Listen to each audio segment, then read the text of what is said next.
Amen. So 2 Corinthians 1 and 20. Kinsa mo basa? 2 Corinthians 1 verse 20. Amen. For all the promises of God in Him are yes, and in Him amen, to the glory of God through us. So, ang akong mensahe karon mahitungod sa saad sa Dios. Amen. Do you know, in the Bible, there are more than 3,000 promises. So hibalo ba mo nga diri sa sulod sa Biblia adunay sobra sa 3,000 ka mga saad sa Dios. God is a God of promise. Ang Dios siya ang Dios sa saad. So we only have to read 3,000 verses today, amen, to find every promise. Now, praise God. I'm actually going to give you 7 promises of God today. So maghatag na mi og 7 ka mga saad sa Dios diha kaninyo. Amen. So magampo ta, Father, I'm asking you today to speak to your people. Amen. Lord, that you will build our faith and give us understanding on what have you promised us, that we may lay hold, that we may inherit, as your word says, the promises of God. Oh, hallelujah. You are a faithful God. Father, I just pray today that you will give us a great anointing over Pastor Mike, myself, every person. Lord, I lift up Annalyn and the children, that you will bless their ministry as well. And God, that every person today will receive from the throne of your grace. In Jesus' name, amen. Amen. Praise God. So, very clearly, he said, all the promises of God in Christ are yes and amen. So klaro kayo nga nagingon diri kay ang tanang mga saad sa Dios mga himong oo diha kaniya mao kanunay hinungdan ngano nga kita nagalitok sa pulong. Amen. So, if you are a child of God, So kung kita o ikaw anak sa Dios, every promise belongs to you. matag saad alang kanimo o imuha. Now, God is a faithful God. Ang Dios siya sa kamatinud-anon nga Dios. How many of you have experienced broken promises? So pila ba kaniyo nakasinati nga diin adunay mga saad nga napakyas. Somebody promised So dunay usa ka tawo nga siguro nga misaad. imong inahan, imong amahan. Oh, imo kanang amahan.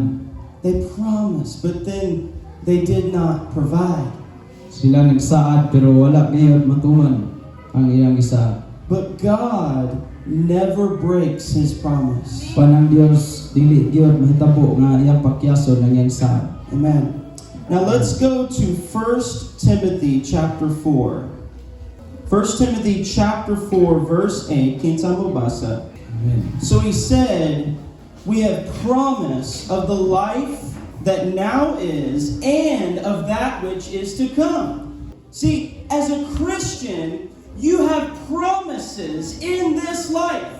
And you have promises about the next life. O adunay saad nga din mahitungod sa mosunod pa nga kinabuhi. Now, before we talk about the promise of God, Sa dili pa ta moadto sa mga saad sa Dios. I want to tell you one thing that God did not promise. Adin magasulti ko ninyo ug usa ka butang nga din ang Dios wala nagasaad nini. God never promised a perfect life.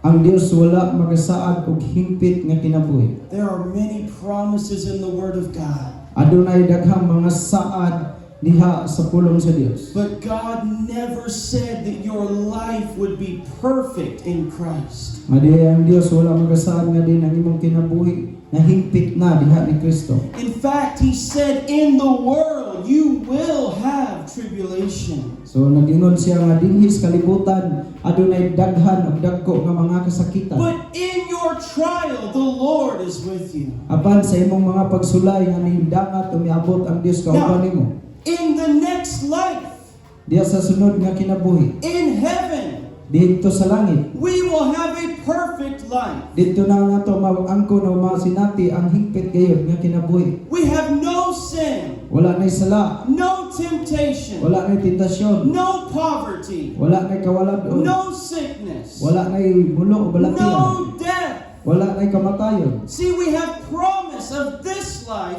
and of that which is to come. Adin kini maong ang iyang isaad sa malabot gayon nga panahon sa atong kinabuhi. Now, every problem that comes to your life Matag problema nga mudangat maabot sa atong kinabuhi o sa imong kinabuhi. is an opportunity Kani siya usa lamang kakahigayunan to see the power of God, aron nga atong makita ang gahom sa to Dios. see the promise of God, Aron atong makita unsa gayud ang mga saad sa Ginoo. to see the faithfulness of Atong God. makita o makaplagan ang pagkamatinud-anon sa Dios. So God never promised a perfect life. Ang Dios wala siya magsaad nga dinhi patas kalibutan na mahingpit na atong kinabuhi. Even the most godly Christian Bisan pa ang din usa ka tawo o mga Kristohanon nga din labihan ka Diosnon. even the most anointed man of God, Bisan pa ang pinaka dinihugan nga tawo sa Dios. they will suffer trial and tribulation. Sila masinati og mga pagsulay og mga kasakit. Praise God. Now, let's go to Ephesians 6, verse 1. How do we inherit the promise of God? Episo 6:1. 6, verse 1. 6:1. Unsaon sa pagpanunod diha sa saad sa Dios. He said, children, obey your parents in the Lord, for this is right. Verse 2, honor your father and mother, which is the first commandment with promise. Verse 3, that it may be well with you and that you may live long on the earth. Ingon diri kamo mga anak kinahanglan managsugot kamo sa inyong mga ginikanan diha sa Ginoo kay buhat kini nga matarong. Dos, tumahod ka sa imong amahan o ginahan. Kini mao ang naunang sugo nga may saad. Notice he said, this is the first commandment with promise. So ato nga sayran diri mga igsoon nga din kini mo'y unang nga saad nga adunay unang sugo nga nagdalag saad. Children, obey your parents in the Lord. Ingon siya nga mga anak, matahod gamo sa inyong mga ginikanan diha sa Ginoo. Mao kini ang sugo or sa sugo sa Dios. Obey your parents. Ingon diri nga mao kini ang sugo sa Dios nga mutahod kamo. And the promise is that you may live long on the earth. Og siya nagasaad nga diin mabuhi ka sa taas nga panahon dinhi So- sa yuta sa kalibutan. To inherit the promise of God, Aron sa pagsunod diha sa saad sa Dios, we must obey the command of the Lord. kinahanglan diay nga matahod kita sa sugo sa Ginoo. Now, another command and promise. Lain na pud nga kining sugo nga diin dunay saad. Pangita o kamo makakaplan. Pangita mao kini sa sugo. Seek o kamo makakaplag, mao kini ang sa saad. This is the promise. So we see this throughout the Bible. He said, give and it will be given to you. Amen. So atong makaplagan sa Biblia nangingon panghatag kamo og siya og kamo paghatagan usab. Many promises of God. Daghan kay mga saad sa Dios. If you obey my voice, Din siya kung kamo masingkamuton nga mutahod sa kong tingog. all these blessings will overtake you. Din siya kining tanang mga panalangin magauna kaninyo. Amen? Amen. So if you want the promise, you must obey the command of God. So kung gusto din nato nga din masinati ang iyang mga saad kinahanglan nga mutahod ta sa sugo sa Dios. The promise of eternal life. Ang saad diha sa kinabuhing dayon. You cannot receive that without obeying the gospel. Dili nato kini nga angkon o mabatunan kung dili ta mutahod sa mayong balita. What is the command of the gospel? Naon sa man ang sugo sa mayong balita? Pag hinoso o tuuhi ang maayong balita. Repent and believe. Amen. That's the command of the gospel. But if you don't obey the command, you will not receive the promise of eternal life. Apan kung dili kita magatahod sa sumala sa sugo sa may balita, dili ta makabaton ni anang kinabuhing walay katapusan. Amen. Now let's go to Hebrews chapter 6. Praise God. And I want to remind you today, you have to believe in God and His Word. So ako magapahinumdom kaniyo karon nga kinahanglan nga motahod ta sa Dios ug sa iyang apulo. You have to believe God loves you. Ngalan nga motuo ta sa Dios nga higugma kanato. These promises are for you. Kay kining tanang mga saad para kanimo. Not just other people. This is God speaking to you. So dili lang ngadto sa ubang mga tawo kundi dili ang Dios siya nga di nagasulti nga kanimo. See, the promise of God is personal. Ang saad sa Dios tinuod kayo. You know, if Pastor Mike gives me a promise, I know he's a faithful man. Then kung si pastor maghimo og saad para kanako, so ako mo to kay siya matinud-anon nga tao. If my wife promises me, Kung ako nga kining asawa mo saad nako, I know she is faithful. ako nahibalo nga diin siya matinud-anon. But God never fails. Apan ang Dios di gyud mapakyas. We sing the song, Alam na usab. God, you never change. Amen. Now, Hebrews chapter 6, verse 11 until verse 12. So it says, "And we desire that each one of you show the same diligence to the full assurance of hope until the end, that you do not become sluggish, but imitate those who through faith and patience inherit the promise." Ayon sa diri, sa 11 ngadto sa 12, og among gipanghinaot nga unta ang matag usa kaninyo hangtod sa katapusan magapadayag sa samang pagkamasing kamuton sa pagkabot sa hingpit nga pagsalig sa paglaom. 12. Aron dili kamo magtapol hinunua magmaawaton ganila nga panunod sa mga saad tungod sa ilang pagtuo ug pailom. It says they inherit the promise by faith and patience. Nangagingon diri nga sila nakapanunod o nakadawat sa mga saad pinaagi sa pagtuo ug pag-ilom. Now, I'll come back to faith later. So atong balikan kini nga pagtuo unya. But first, I want to talk about patience. So atong unahon kining pagpailom. When we receive the promise of God, Kung sa diha nga din dawat ta sa saad sa Ginoo. we want it right now. Nga gusto nato nga karon pudayon.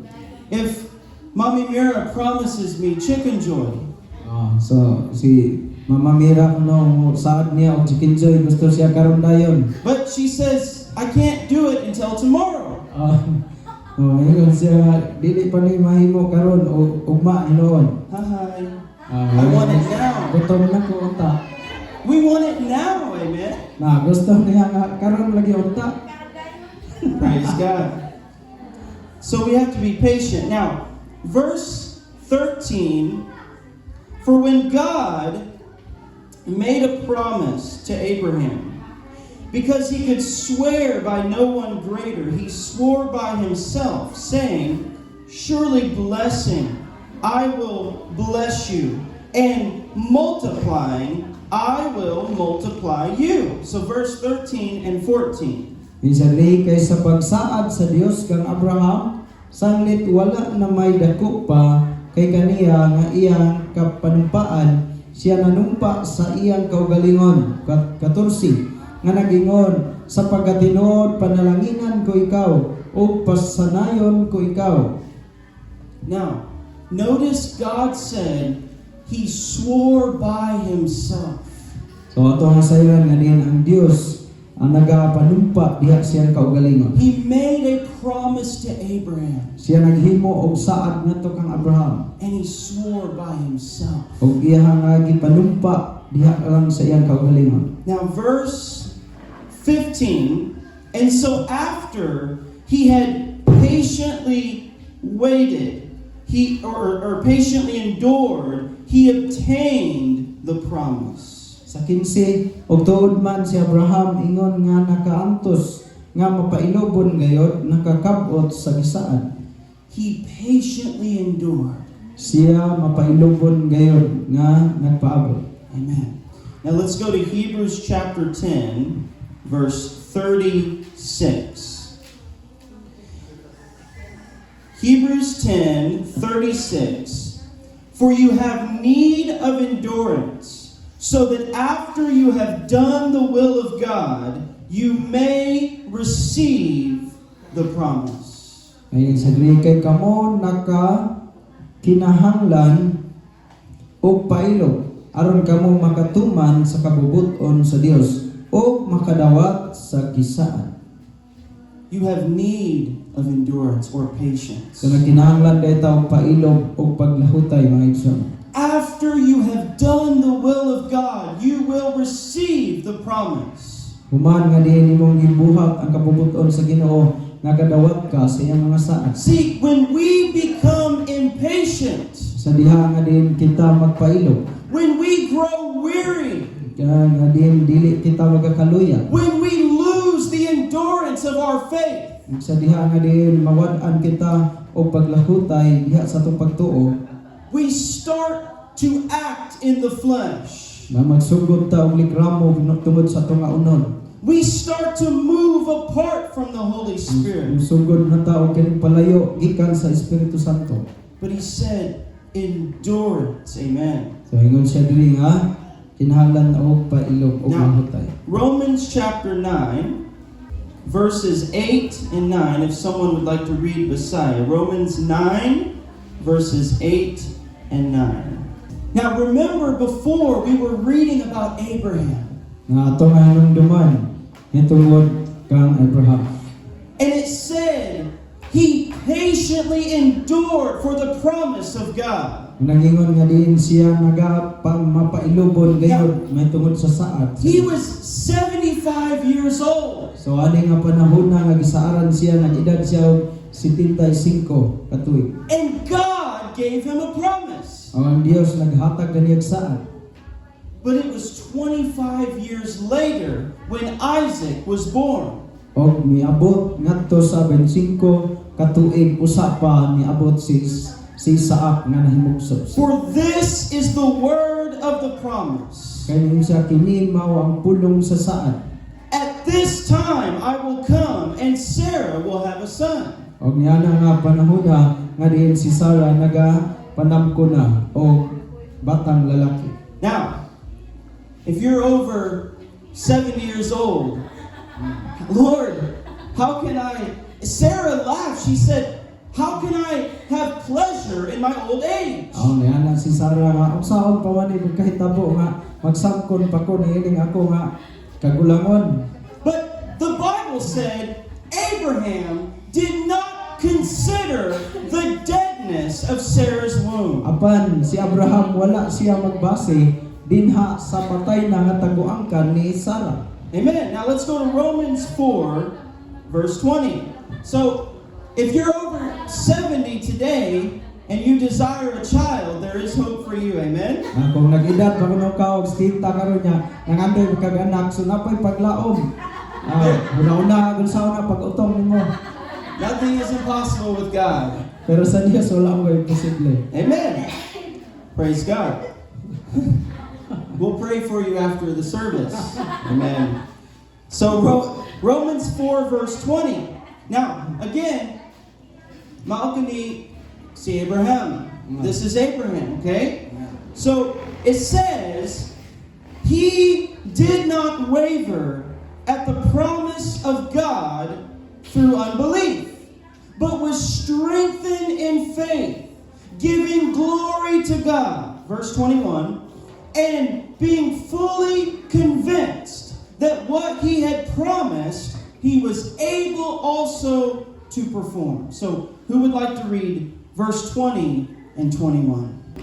Abraham did not waver at the promise of God. So si Abraham wala gayud magaduha-duha diha sa mga saad sa Dios. That means he was not shaken by his circumstance. Mao kana nga hinungdan nga wala gid siya matarog diha sa mga sirkumstansya sa iyang kinabuhi. There was no evidence in the natural. Wala gayoy kining ebidensya diha lamang sa natural. What did he have? Nga diin unsay maana kaniya. A promise of God. Apan ang saad lamang sa Dios. That's all you need. Mao kana ang atong tanang gikinahanglan. You may not have the resource, Nga diin siguro ato nga naatay mga kakuhaan sa mga gikinahanglan or the natural ability. o sa natural lamang nga diin abilidad. Lord, I don't know how you will do it. Nga diin makaingon ta Ginoo wa ko mahibalo kung unsaon gini siya nga mahitabo. But you gave me a promise. Apan naghatag man kanako og saad. You gave me your word. Naghatag kanako sa imong pulong. And it said Abraham was fully convinced that God could fulfill his promise. Kung nagingon nga din si Abraham mituo gayud sa mga saad sa Dios nga ang Dios makahimo. Amen. Amen. Now, Hebrews chapter 11. Praise the Lord. Romanon kapitulo 11. Verse 39. It says, "And all these, having a good testimony through faith, did not receive the promise." Verse 40, "God, having provided something better for us, that they should not be made perfect apart from us." So now, the promises of God, 7 promises. Karon ang mga saad sa Ginoo ang igahatag ang pito ka mga saad sa Dios. Number 1, the promise of the Messiah. So una ang saad, ang isaad nga Mesiyas. Now, it says here, all of these, having obtained a good testimony through faith, did not receive the promise. Ngayon 29 og kini silang tanan bisan gipanghimatud-an sa ilang pagtuo wala manag pakadawat sa gisaad kanila. Who are these people? Kinsa man ning mga tawhana? The Old Testament church. Ang daan nga kasabutan o simbahan. They walked by faith. O sila nagalakaw man sa pagtuo. They looked for the promise of the Messiah. Sila nagahulat man sa saad nga mao ang Mesiyas. From Adam and Eve Gikan pa sa ni Adan o ni Eva. until Christ was born. Hangtod nga diin si Kristo nahimugso. 4,000 years. Adin sulod sa 4,000 ka tuig. They were fallen in their sin. Adin sila nangahulog sa ilang kasalanan. But God promised a Savior Apan ang Dios nagasaad og manluluwas. who would die on the cross, Nga diin siya magpakamatay dito sa cross. who would shed His blood Nga iyang igaula ang iyang dugo. and be raised from the dead. Og diin siya mabanhaw ikan sa mga patay. Now they knew God. Nga diin nakaila sila sa Dios. They walked with God. Sila naglakaw kauban sa Dios. But they died before Christ came. Apan nangamatay sila sa wala pa miabot si Ginoong Hesus. Do you know how blessed you are today? Nahibalo ba ka nga unsa ka kining gipanalanginan karon? You live on this side of the cross. Adin kita nabuhi dinhi nga bahin diha nga naa na panahon sa cross. They continue to offer sacrifices. Adin sila nagapadayon og halad nga mga halad. They did not have the Spirit dwelling them at all times. Wala sila makasinati nga ang Espiritu Santo nagpuyo sa ilang nga kinabuhi. They were not yet cleansed by the blood of Christ. Wala sila makasinati nga sila nahinluan sa dugo ni Kristo. But verse 40, God has provided something better for us. Sa 40 sanglit gikatagana man sa Dios ang labi pa ka maayong butang alang kanato. Jesus Christ. Nga mao si Ginoong Hesus. They waited for the promise, Na sila naghulat sa maong saan. but we have received the Messiah. Adin aron sila makadawat sa maong nga Mesiyas. Amen. Now, remember where we started. All the promises of God in Him are yes and amen to the glory of God. So atong hinumduman sa atong nga gisugdan ganina pagbasa nga diin ang tanang mga saad sa Ginoo diha kaniya puros oo. Diha kaniya. Amen. Every promise is in Jesus Christ. So matag saad diha lamang kang Hesukristo. Now, Romans chapter 8, verse 29. Roma kapitulo 8 bersikulo 29 verse 32. o 32. He who did not spare his own son for us, but delivered him up for us all, how shall he not with him also freely give us all things? So 32, siya nga wala magpahigawas sa iyang kaugalingong anak kundi mitugyan hinuon kaniya alang kanatong tanan, dili ba ihatag usab niya kanato ang tanang mga butang uban kaniya? God gave you His Son. Ang Dios nighatag kanimo sa iyang anak. If God did not spare His Son, Kung ang Dios wala magmakuli sa paghatag sa iyang anak, will He not freely give you all things? ingon siya nga iya makahimo siya paghatag kanato sa tanang mga butang. If you believe that God has saved your soul, Nga kung ikaw nagatuo nga ang Dios nagluwas sa imong kalag, if you trust Him with your eternal life, nga kung imong nga pagsalig diha kaniya mahitungod sa kinabuhing walay katapusan, will He not give you all things? so ninyo siya dili ba ko makahimo paghatag kanimo sa tanang butang? We say we trust God to save us, but then we walk in fear in our daily life.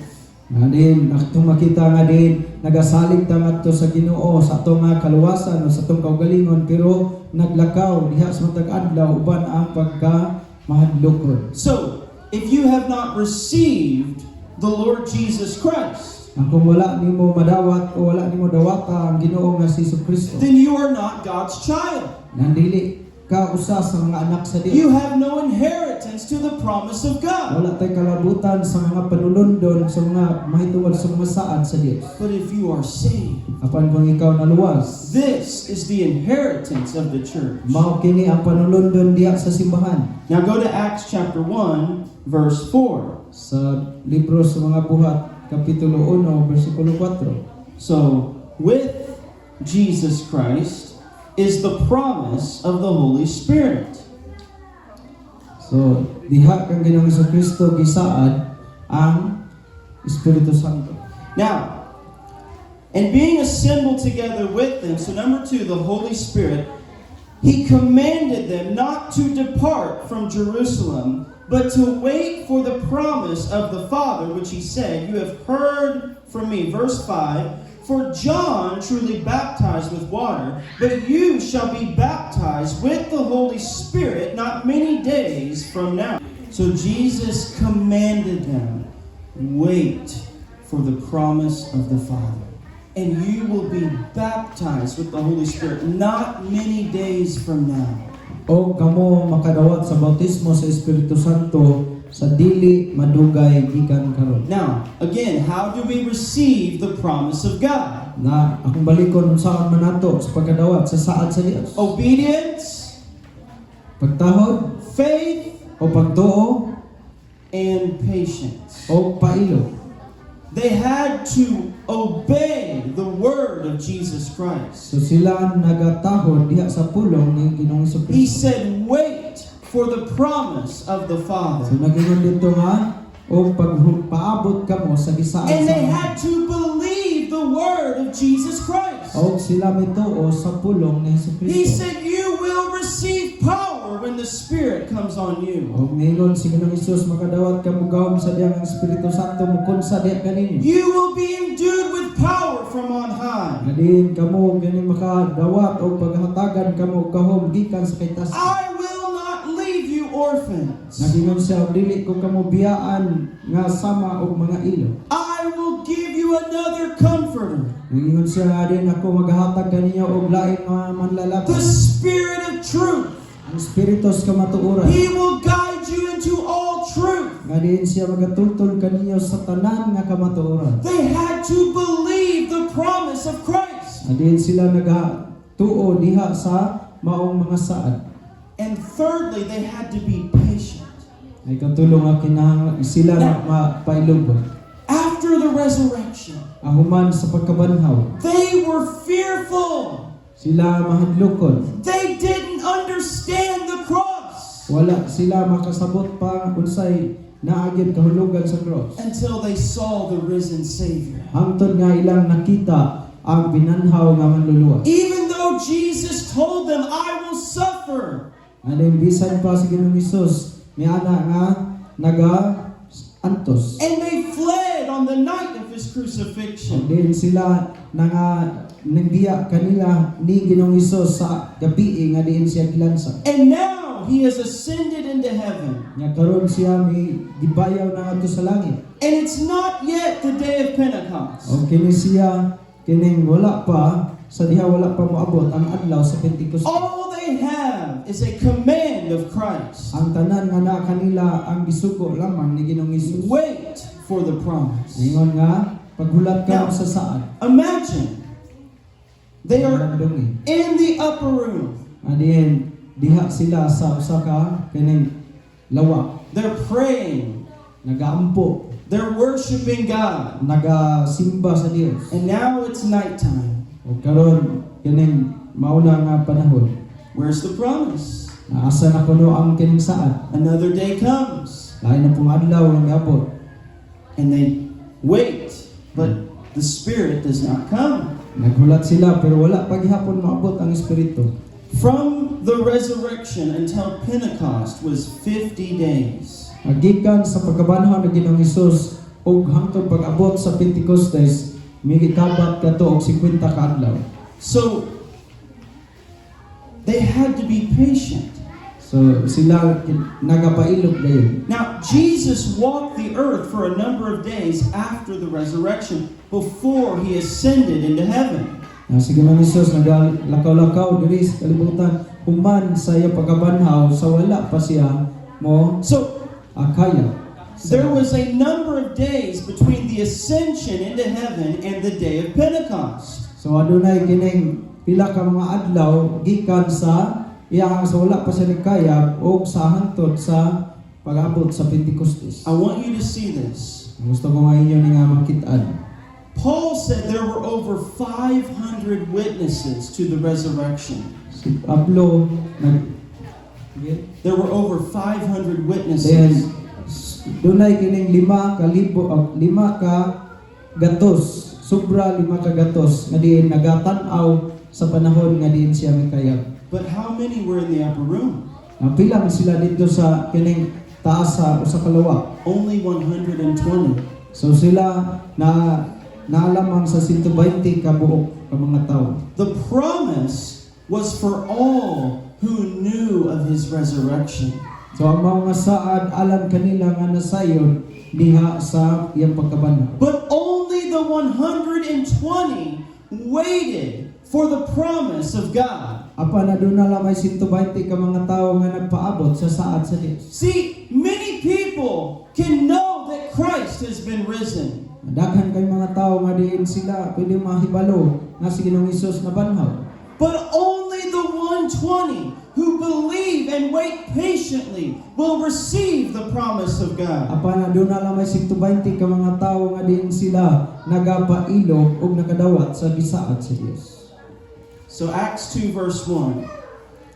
When the day of Pentecost Buhat 2:1. had fully come, there were all in one accord in one place, and suddenly there came a sound from heaven as of a rushing mighty wind, and it filled the house where they were sitting. Then there appeared to them divided tongues as of fire, one sat upon each of them. And they were all filled with the Holy Spirit, and they began to speak with other tongues as the Spirit gave them utterance.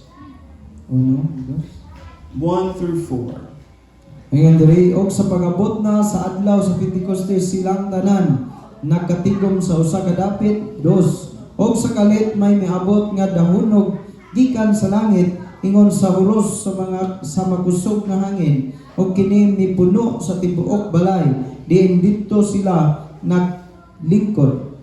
3. Og dihay mipakita kanila nga mga dila nga daw kalayo nga nagtinabsaay sa pagpatong sa ibabaw sa matag usa kanila. 4. Og silang tanan napuno sa Espiritu Santo og misugod sila sa pagsulti sa nagkalain-laing mga pinulungan sumala sa ipalitok kanila sa Espiritu. So they waited for the promise. Ulat sila sa mga saan. And the Bible says, suddenly there was a sound from heaven. Nagingon ang Biblia nga din og sa kalit adunay kining dahunog gikan sa langit. Now this applies to your life. O kini siya ato nga i-aplikar sa ato nga kinabuhi. How many years you waited for the promise? O pila ka tuig nga naghulat ka sa mga saan. But if you have faith and patience, Apan kung naa kay pagtuo ug pailo, suddenly you will hear the sound of heaven. sa kalit lamang imong madungog ang dahunog o tingog gikan sa langit. And the promise will arrive in your life. O kining saad magaabot sa imong kinabuhi. Now, the fire and the power and the anointing came upon them. Ang gahom ug ang kalayo ng dihog nagaabot kanila. And the Spirit of God Himself filled their life. O ang Espiritu gayon, ang Espiritu Santo gayon mipuno silang kinabuhi. Now, Acts 2, verse 38 and 39. Then Peter said to them, "Repent and let every one of you be baptized in the name of Jesus Christ for the remission of sins, and you shall receive the gift of the Holy Spirit. For the promise is to you and to your children and to all who are far off, as many as the Lord our God will call." Amen. Buhat 2:38. Og si Pedro nitubag kanila pag hinulsol kamo og pabautismo kamo ang matag usa kaninyo sa ngalan ni Hesukristo tungod sa kapasayloan sa inyong mga sala ug madawat ninyo ang gasa nga Espiritu Santo. 39. Kaya ang saad alang kaninyo og sa inyong mga anak og sa tanan nga atuwa sa halayo sa matag usa nga pagadawat tawgon sa Ginoo nga atong Dios. You will receive the gift of the Holy Spirit, and the promise is to you, your children, and as many as are far off. Yan siya magadawat kamo sa gasa sa Espiritu Santo kay inyong saad sa imong mga anak o bisan kanila natuwa sa layo. We cannot live the Christian life without the power of the Holy Spirit. So lisod kayo nga magpuyo sa Kristohanong kinabuhi kung wala ang gahom sa Espiritu How Santo. blessed we are that we are the temple of the Holy Na Spirit. ilabihan gayon kita ka bulahan nga mga tao tungod kay kita man ang templo o puloy-anan sa Espiritu. Amen. Amen. And Jesus said, ask. And in Luke, he said, ask for the Holy Spirit. Amen? Amen.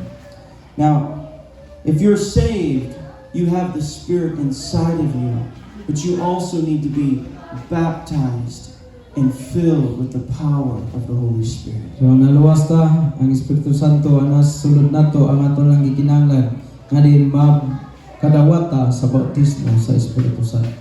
Now, number 3, go to Isaiah 43. Promise, Isaias kapitulo 43. promise number 3. Katulong nga saan? Isaiah 43 verse 2. When you pass through the waters, I will be with you, and through the rivers, they will not overflow you. When you walk through the fire, you will not be burned, nor shall the flames scorch you. Praise God. Isaias 43:2. Sa diha nga ikaw ubog sa mga tubig, ako magauban kanimo, og sa mga kasapaan kini dili magalapaw kanimo. Sa diha nga ikaw magalakaw latas sa kalayo, ikaw dili masunog ni ang kalayo mo silaog diha kanimo. So promise number 3, ang Diyos kauban ninyo.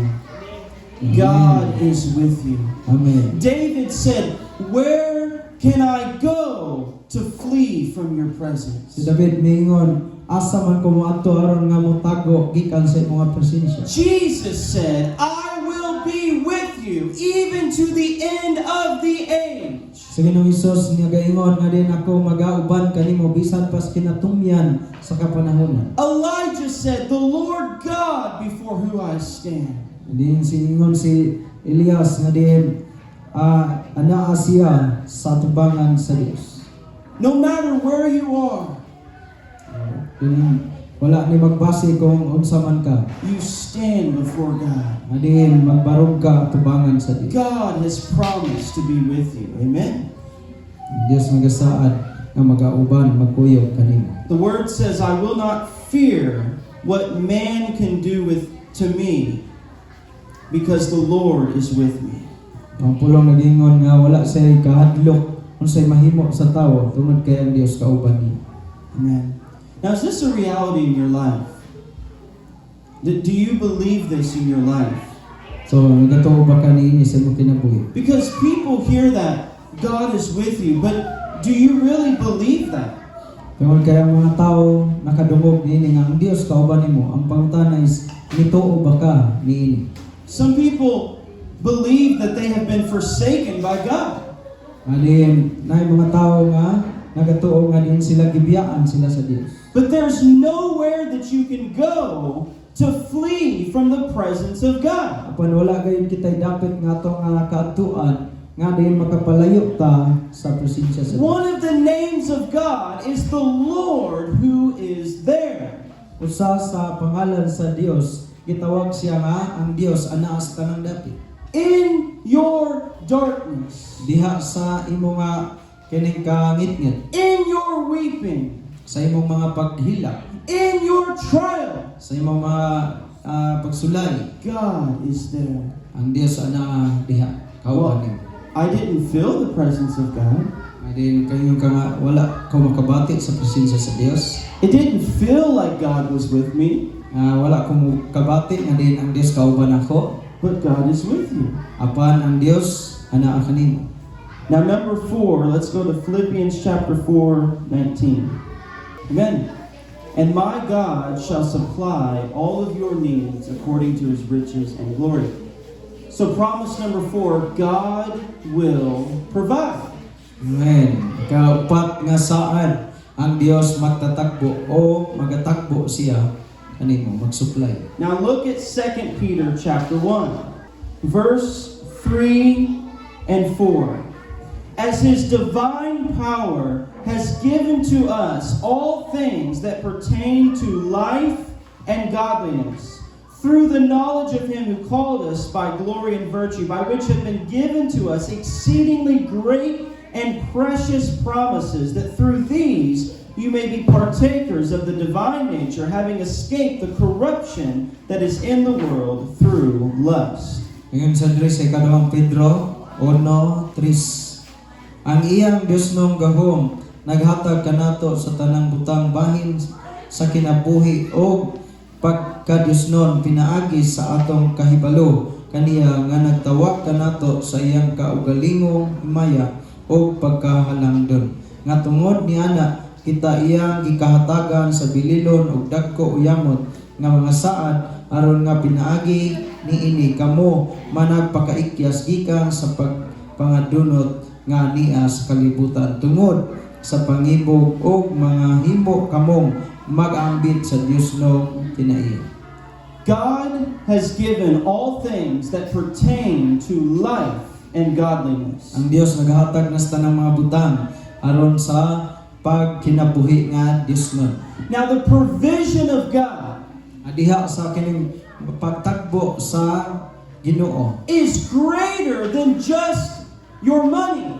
Kini siya mas dako pa ni siya kaysa unsang bahandi nga Now, nangin. God will provide your physical needs. Kaya ang Dios siya man ang nagatagbo sa mga panginahanglan sa imong panlawas. Jesus said, do not worry about your clothing. Nagingon si Ginoong Hesus ayo kamo kabalaka may tungod sa unsay inyong ibisti. Do not worry what you will eat or what you will drink. Ingon siya nga ayo kamo kabalaka unsay inyong pagkakanon o pagkainom. For your Father knows that you need all of these Kaya ang things. inyong amahan ato sa langit nakahibalungan ni anang tanang maong mga butang But the gikinahanglan. provision of God is even greater than your finances. Kaya ang pagtagbo sa mga pagpanginahanglan kanato gikan sa Ginoo mas dako pa ni siya kaysa ato ang mga bahandi. His divine power has given to us all things that pertain to life and godliness. Nagingon sa diri ang iyang Dios ng gahom naghatag kanato sa tanang butang bahin sa kinabuhi o sa pagka Dios no. When you need an encouraging word, Sa diha nga ikaw nagakinahanglan og pagdasig nga pulong. when you need a brother in Christ, Sa diha nga ikaw nagkinahanglan og igsuon diha ni Kristo. when you need an open door for the ministry, Sa diha nga nagkinahanglan ka og bukas nga diin pultahan alang sa pagministeryo. when you need a word from heaven, Sa diha nga kinahanglan ka og pulong gikan sa langit. God can provide for you. Ang Dios makahimo pag tagbo diha kanimo sa When you imong need kinahanglan. strength in your body, Kung nagkinahanglan ka og kusog sa imong lawas hope in your heart, o paglao man sa imong kasing-kasing forgiveness for your o soul, din kapasaylohan sa imong kalag. everything for life and godliness, Ang tanang mao nga butang diha sa atong pagkinabuhi o sa pagka-Diosnon. God will provide. Ang Dios nagahatag ni. God will provide for His will. Ang Dios nagahatag sa iyang kabubuton. When you do the will of God, Sa dihang ikaw nagabuhat sa kabubuton sa Dios, God will provide. ang Dios magahatag. Amen? This is God's promise. Now, go to Psalm 103. Salmos 103. Number 5. So, magdali ko kay ang panahon for the God. So, padayon ta kay focus sa tulong sa Dios. Amen. Amen? 103 versikulo 5. Psalm 103 verse 2. Ito. Verse 2 and 3. Bless the Lord, O my soul, and forget not all His benefits, who forgives all your iniquities, who heals all your diseases. Ang isa rin, dahigon mo si Jehova o kalaggo o ayaw kalimti ang tanan niyang mga kaayuhan. 3. Nga mao ang nagapasaylo sa tanan mong kasalanan, nga mao ang nagasayo sa tanan mong mga balatian. The promise of healing. Ang saad sa kaayuhan.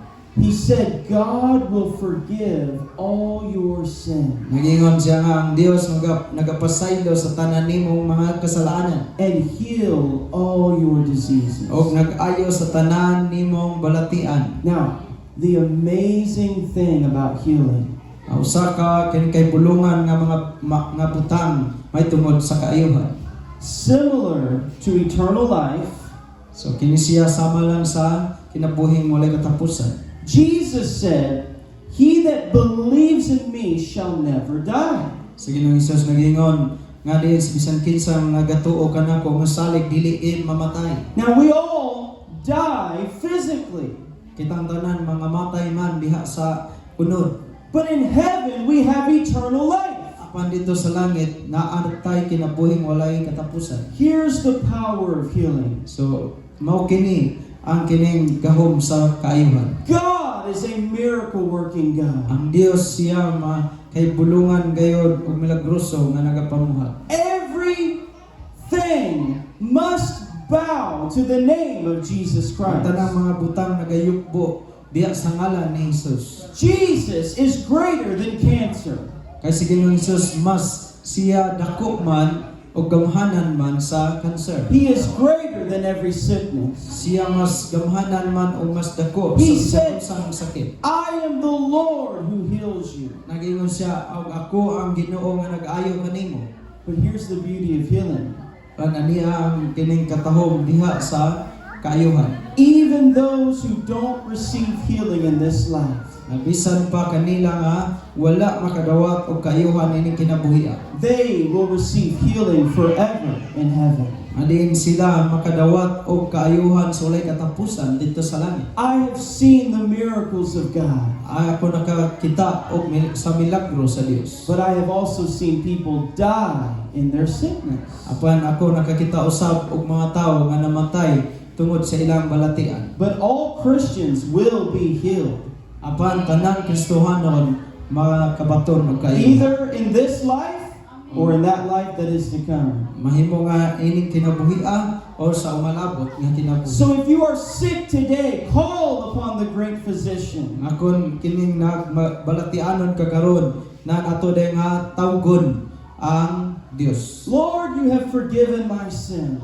Adin mayingon ta nga Ginoo, ikaw ang nagpasaylo sa akong sala. And I know that you can heal all of my diseases. O ako nahibalo nga din makahimo usab ka pag-ayo sa tanan akong mga balatian. Amen? He can heal all things. Siya makahimo pag-ayo sa tanang butang. Wow. Now number 6. Go to Proverbs 16, verse 9. So ikaw nung nasaan? Tihon, Kapitulo 16. Number 6, the promise of God. God will order your steps. God will order your life. Panultihon, Chapter 16, verse 16, versikulo 9. 9. Ang Diyos naghanay sa imong kinabuhi. A man's heart plans his ways, but the Lord directs his steps. Amen. Ang kasing-kasing sa tao magalalang sa iyang dalan, apan si Jehova nagamando sa iyang mga lakad. Now, I know a lot of parents would like to plan their children's life. Ako nahibalo nga kadaghanan gayon sa mga ginikanan, aduna sila'y plano alang silang mga anak. But who do you want to order your life? Nga Who do you want to plan your life? so kinsa man ang imong gusto nga din magaplano sa imong kinabuhi. He said, a man's heart plans his ways. Ngayon siya nga ang kasing-kasing sa tao nagalalang sa iyang mga dalan o paagi. We have many ideas about our life.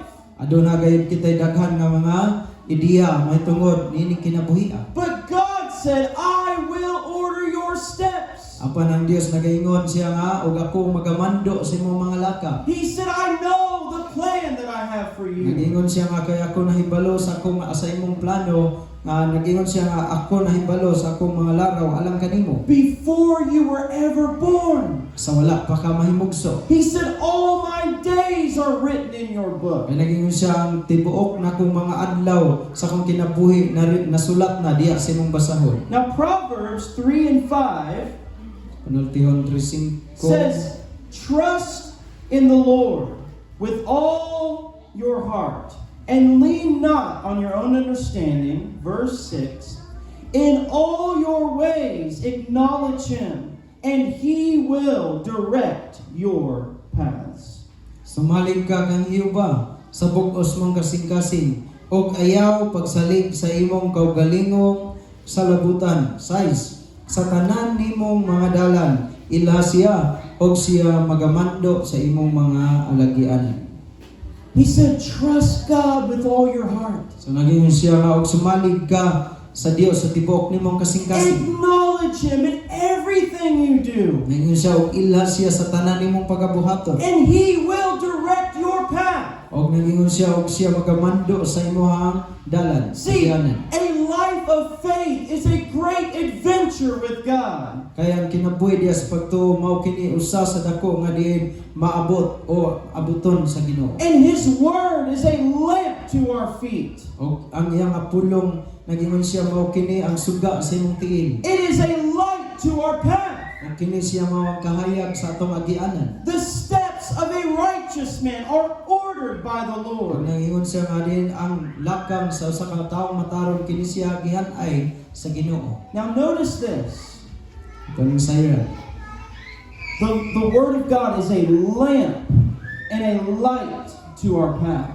Ang pulong sa Ginoo usa kini siya ka suga o lampara o kahayag sa ato ang mga tiil o sa atong kinabuhi. In Bible days, Diha sa kining Biblia sa mga adlaw the oil lamp o diha sa kining lamparahan butanganan og lana in darkness would give you just enough light that you could see the next step. Adin diha sa kining kangit-ngit adin dili ta makakita sa sunod nato nga diin tikam. You would be able to see enough to take another step. Kining dili ta maglisod ta sa kining lantaw o kining pagsunod sa atong mga tikam sunod nga. He said the steps of a righteous man are ordered by the Lord. Nagingon siya nga diin ang lakang sa usa ka tawo nga tarong gihanay sa Ginoo. I don't know what God will do next year or 5 years from now. So wala kang mahibalo kung unsay buhaton sa Ginoo sa mosunod nga din tuig o din sunod pa nga mga katuigan.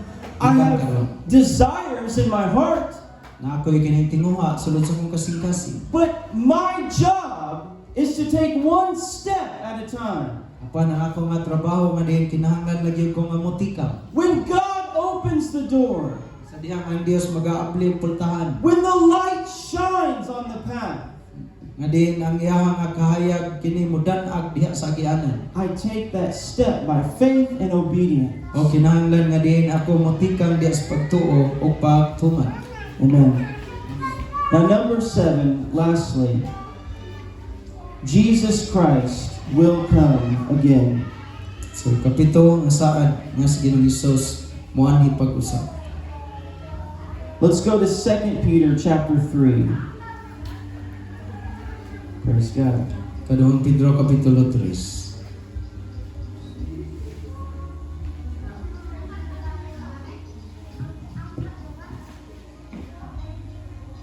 Verse 9. The Lord is not slack concerning his promise, as some count slackness, but is long suffering toward us, not willing that any should perish, but that all should come to repentance.